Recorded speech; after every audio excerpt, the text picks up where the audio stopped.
Welcome to Business Middle East. This week we discuss the economic concern from the international war against ISIL.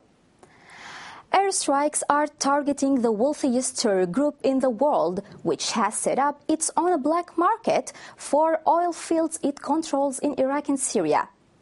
Political decisions lead to economic consequences, as we've seen recently in the financial markets after the start of military coalition strikes against ISIL in the region. So, the question now is, what could happen as this war continues? Last several years. The United States is leading the international coalition to eliminate what's been dubbed the world's wealthiest terrorist group.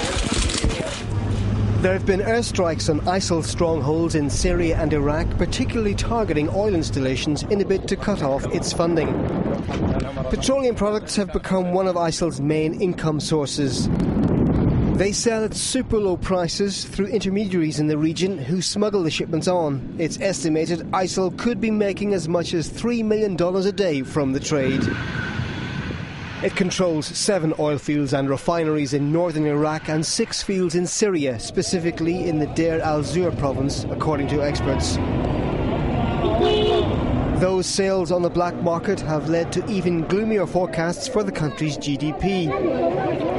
The initial military strikes had a negative impact on EU and US markets, but it is investors in the region who have suffered most. Here is how some of the Middle East and North Africa markets have done since the 23rd of September. The worst performers are Saudi Arabia and the UAE.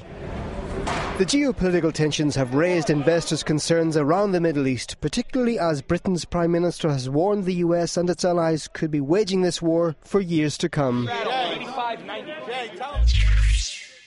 For more on this, as we do every week, we speak with Al-Hammoury, Chief Market Strategist at ADS Securities. So, Noor, airstrikes by the U.S. and its allies being carried out on ISIS position in Iraq and Syria. How do you think the markets are going to react if this continues?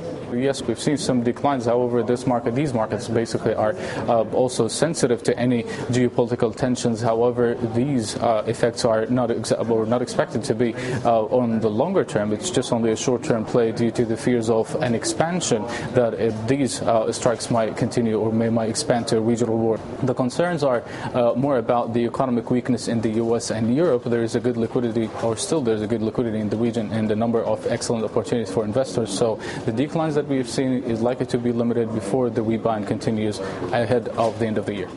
What is the impact on the Arab oil trade from these airstrikes? Well, we might have expected there to be a rise in oil prices with a potential impact on supplies in the region, especially with the ongoing situation in Ukraine. But this has not been the case. We've seen oil prices declining on the fact or on the back of more slowing down in the global economy. The region is very used to factoring in this type of risks and clearly thinks that at the moment, even with the strikes, the region will remain stable. Last question. Do you think that the airstrikes against ISIL could block their oil sales and really hurt them financially?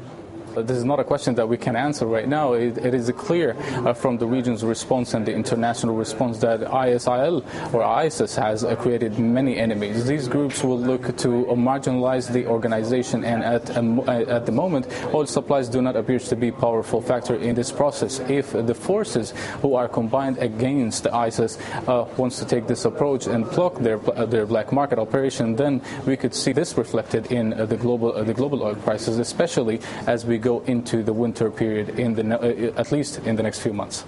Thank you, Noor, for joining us. Thank you for having me.